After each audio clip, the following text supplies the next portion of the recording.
Quick reminder to all of you is that your dua getting answered immediately or not getting answered immediately has nothing to do with whether or not Allah is happy with you. It has nothing to do with that. There's no connection between those two things. And even if there was a connection, you will never know. You cannot guess what the reason is. So the first thing I want to remind myself and all of you is that prophets ﷺ, all of them, much before us, Allah mentions their du'as consistently in the Qur'an. And Allah also mentions their problems consistently in the Qur'an. You don't think, for example, that Yaqub alayhi salam, the father of 12 sons, made dua for all of his sons?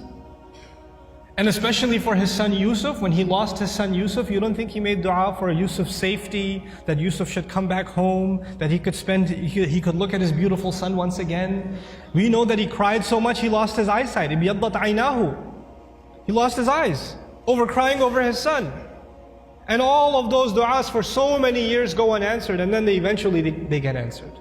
You don't think that the mother of Musa alayhi salam, when she put her baby in the water, and the river just takes the basket away, the basket could flip over any time.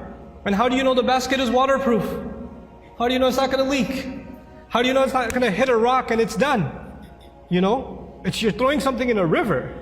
It's not a joke, it's a baby in a river. You don't think that mother is making dua to Allah?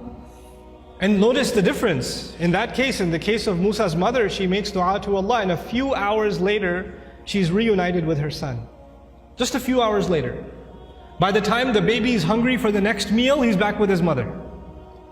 And in the other case, with the case of Yusuf alayhi salam, he was separated from his father.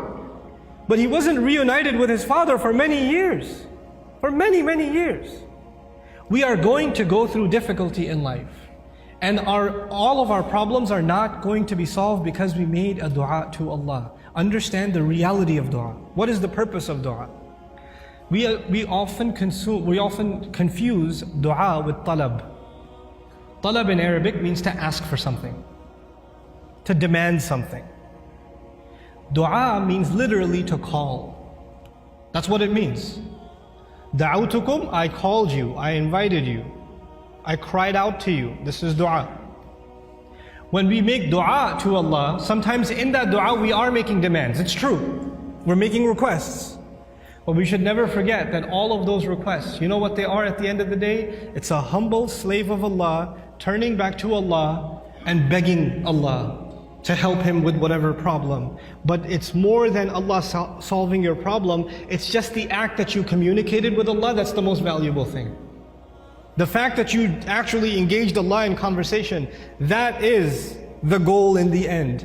Whether or not Allah will solve your problem immediately is a separate problem.